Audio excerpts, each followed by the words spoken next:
En cierta forma por el gran flujo migratorio de familias que llegaban de Europa, muchas de ellas corridas un poco por la situación económica, por la guerra.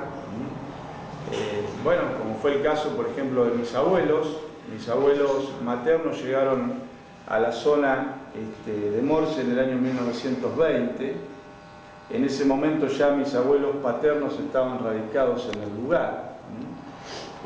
La localidad tenía apenas 10 años de vida.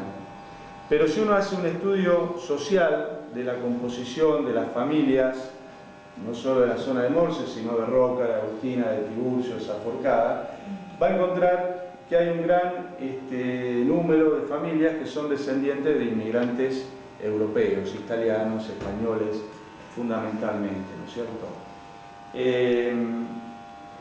Y a partir de ahí se fue creando una rica historia de vida y también productiva.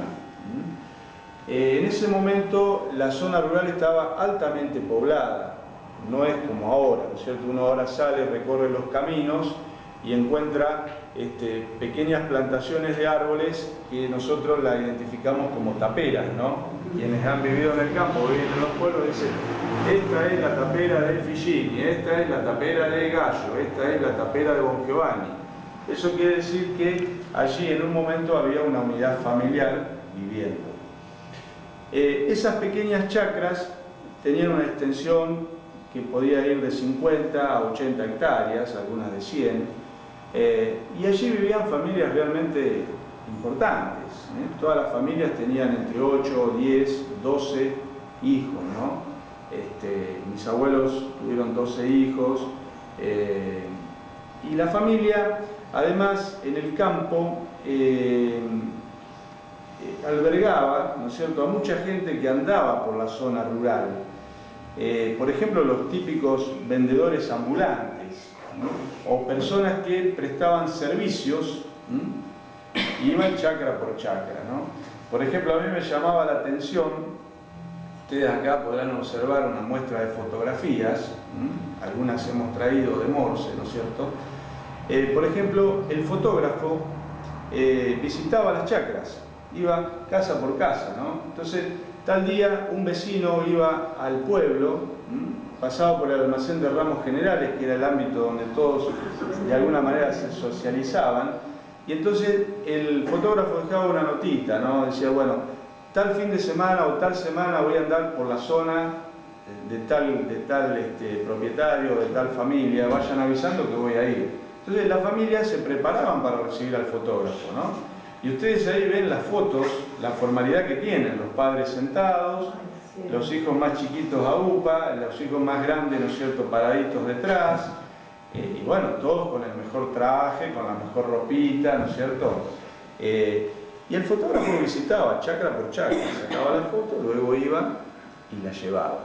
Por eso las familias de antes conservan tantos recuerdos lindos, ¿no es cierto?, imborrables, de aquella época, que hoy los podemos revivir a partir de esas imágenes. Yo he conseguido fotografías de muchos eventos sociales.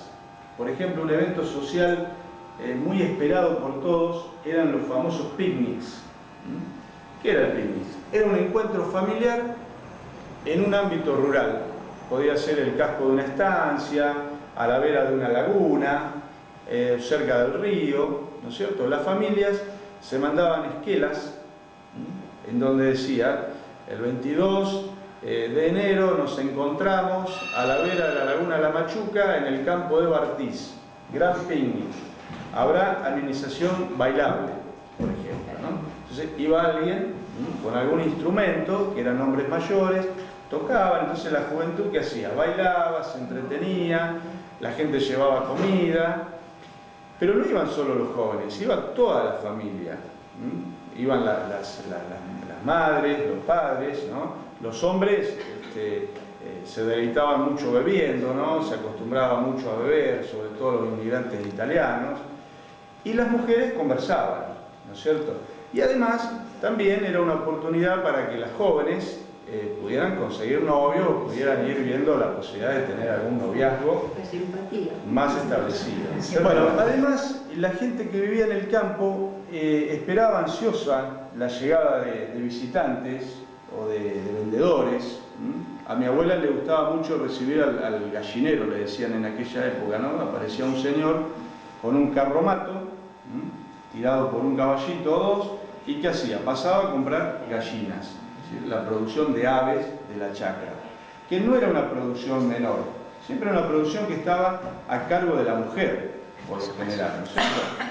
Toda chacra podía tener 200 o 300 gallinas, ¿no? Entonces producían huevos, pollos, gallinas, entonces pasaba el gallinero, compraba la producción y pocas veces pagaba en efectivo. Generalmente llevaba productos que los canjeaba, artículos de tocador, cortes de género. Mi mamá cuenta que esperaba en el gallinero porque sabía llevar algunas frutas que en la chacra no había, por ejemplo manzanas, ¿no? He descubierto también un personaje muy pintoresco que le llamaban Nino el ratonero. ¿Qué hacía Nino el ratonero? Se dedicaba a cazar ratones.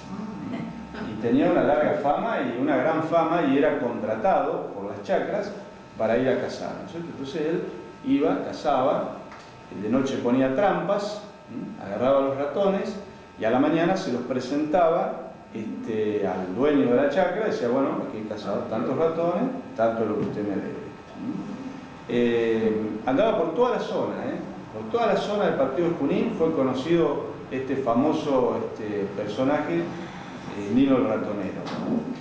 En una oportunidad encontré unos documentos muy valiosos, unos cuadernos que datan del año 1920, en donde había un señor de Morse que llevaba una especie de libro de su vida. Entonces, toda la mañana al levantarse anotaba lo que había hecho el día anterior. Hoy amaneció con lluvia, viento suroeste, y la profesión de él era ser plomero, o sea, hacía perforaciones. Perforaciones que era un requerimiento muy importante en una época en donde toda chacra necesitaba hacer una perforación para poner, no hablábamos de molinos, sí, era una bomba de mano o un malacate, que fue lo primero que se usa, ¿no es cierto? Bueno, encuentro en ese cuaderno que dice, bueno, hoy fui a la chacra de Bertolini a hacer una perforación, ¿no? Me sonaba como que era un apellido de Agustina. Sigo leyendo y ahí cuenta las peripecias del viaje, ¿no? Salió de Morse, en Sulky, llegó a Junín, hizo unas compras de materiales que necesitaba, dormió en una fonda en Junín, a la mañana siguiente retomó el viaje, fue hacia la localidad de Agustina, hizo el trabajo que le duró un día y medio, se volvió a hospedar en la ciudad y volvió a Morse. O sea, ese trabajo le demandó una semana. Eso nos demuestra que el tiempo y las urgencias indudablemente eran otras, ¿no? Pero recién también le contaba a alguien que la gente todo lo que necesitaba lo tenía en su casa, en el campo o en los pequeños pueblos, y muy pocas cosas en un principio necesitaba de la ciudad, que era la cabecera del partido, Junín. Pero viajar a Junín era todo un acontecimiento. O sea, la gente se preparaba 2 días antes de ir a Junín, una expectativa, ¿no? Y yo he sentido infinidad de anécdotas. Un día me encuentro con un señor que va a hacer un trámite y me presenta el documento. Digo, buen día Santiago, buen día Vanessa. ¿Qué necesita Santiago? Tengo que hacer un trámite de supervivencia. Bueno, digo, que usted no se llama Santiago. Sí, yo me llamo Santiago. Pero digo, acá en el documento dice Jacobo. Sí, Jacobo, pero eso es por culpa de mi padre. ¿Y por qué Santiago?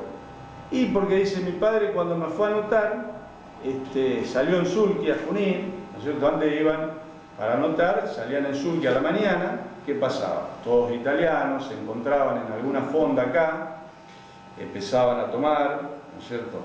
Se pasaban por ahí de bebida y ocurrían varias cosas. La primera era que a veces cuando se acordaban, ya el registro civil había cerrado. Tenían que volverse sin haber hecho el trámite por el cual habían ido. O la segunda era que después se olvidaban el nombre que le había dicho la mujer. O también ocurría que había mucha gente, italianos, que todavía no tenía un castellano fluido. Hablaban en términos, eso yo lo he escuchado de mucha gente, ¿no? Inclusive mi padre, muchas palabras las decía en italiano. Y entonces viene este señor, Clivio, de apellido, viene a anotar a su hijo y dice, ¿qué nombre le va a poner el señor? Giacomo. ¿Cómo? Giacomo. No, pero Giacomo no existe, Giacomo es el que lo pone. Claro, entonces no coincidía. Giacomo era Santiago en italiano. Buscan en el registro el nombre más similar, ¿cuál es? Jacobo, le ponen Jacobo, ¿no? Que en realidad también quiere decir Santiago, ¿no es cierto? Bueno, pero esas eran las historias, ¿no es cierto?, que se iban viviendo, ¿no? Entonces, la gente es como que vivía de espaldas a la gran ciudad que era Junín. Comercialmente, quienes han andado por los pueblos o han escuchado algo de los pueblos, sabrán que en cada pueblo había un almacén de ramos generales. Ese almacén de ramos generales era todo. Era la proveeduría, era lo que hoy podemos llamar banco o entidad financiera. Era un encuentro social. Los almacenes tenían un bar en donde los hombres iban, se sentaban, hacían las compras, vendían el cereal, tomaban una copa, jugaban a las cartas, ¿no? Se informaban. La gente de campo recibía algunas publicaciones de diarios o de revistas y las pasaba a buscar por el almacén. El almacén era todo y vendía de lo que a ustedes se les pueda ocurrir, ¿cierto? Desde un alfiler hasta un arado, hasta montones de cosas, ¿no? Yo recuerdo que mi abuelo siempre pasaba por un almacén de Morse, ¿no? Y decía, ¿cuántas puertas hay acá? 1, 2, 3, 4 puertas. Una es mía. ¿Y por qué, abuelo, una es tuya? Una es mía, yo hace 40, 50 años que soy cliente de acá de la casa. Entonces, eso habla también de un sentido de pertenencia que la gente tenía hacia el almacén, hacia la firma comercial de ese momento, ¿no? Y bueno, no había los medios de información que hay hoy, ¿no? Nadie escuchaba la cotización de la bolsa, ni el precio del cereal. Se llegaba al almacén, se decía, bueno, ¿cuánto sale el cereal? ¿Cuánto no sale? ¿No? Y todo pasaba por ahí. A mí me contaron cuando fallece mi abuelo paterno, en el año 1923. Imagínense ustedes. ¿Qué fue lo primero que hicieron? Fueron al almacén de Casa Fernández para que el almacén de Casa Fernández empezaran a comunicar del fallecimiento, ¿no? Y allí avisaban a la cochería fúnebre, ¿no es cierto? O sea, todo se movilizaba en torno a ese almacén. Indudablemente los clubes también tienen una vida importantísima en la historia de la zona rural. Tenemos clubes no solo en las localidades, sino también en algunos parajes, en algunas zonas rurales. Algunos parajes que hoy ya no existen, pero que en su momento eran muy concurridos por la gente, ¿no es cierto?, por los pobladores de campo, y en donde, bueno, la gente disfrutaba y se distraía de otras maneras que hoy, lamentablemente, deja de pasar el tren por muchas localidades y muchos almacenes cierran, presentan quiebra, ¿no? Porque no se pueden readaptar a los nuevos cambios económicos. Yo recuerdo que inclusive había publicaciones periodísticas que hablaban de la desaparición de los pueblos rurales, ¿no? Y bueno, a mí me dolía mucho eso, ¿no? Pero realmente tuvimos un bajón en la década del 90, ¿no es cierto?, 80, pero gracias a Dios ahora la historia se está revirtiendo. Los pueblos están siendo mirados de otra manera, están siendo mirados como un lugar tranquilo, cómodo, más accesible que la ciudad, como un verdadero reservorio moral, de costumbres, como un verdadero ámbito natural, en contacto con la naturaleza, y uno ve la pujanza que van tomando, el interés por construir, por edificar, por volver a radicarse en el lugar, ¿no es cierto? Entonces yo creo que tenemos que revalorizar esto, por eso me gustó mucho esta actitud, ¿no?, de festejar los 150 años del Partido de Junín, revalorizando un poco la cultura y la historia de las localidades,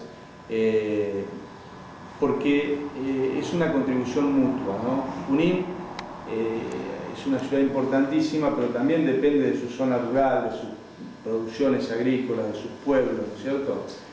Y hoy las comunidades yo las veo fortalecidas, con una identidad propia, con el desarrollo de fiestas populares, ¿no es cierto? Como, bueno, en el caso de Morse tenemos una fiesta, Roca también tiene, las otras localidades por ahí tienen su identidad, como Fortín Tiburcio, Agustina, ¿no es cierto?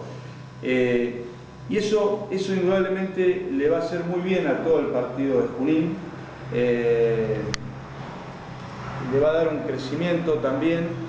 Y bueno, y para eso no tenemos que olvidarnos de la historia, ¿no? Porque la historia es la base que construye, ¿no es cierto?, el futuro, ¿no? Es el pasado que tantas generaciones, ¿no?, han vivido, han estado, y bueno, hoy parece que viviéramos más superficialmente, ¿no? Por ahí los chicos, la juventud, viven más el momento actual, pero la gente grande vuelve a recordar esas cosas, ¿no?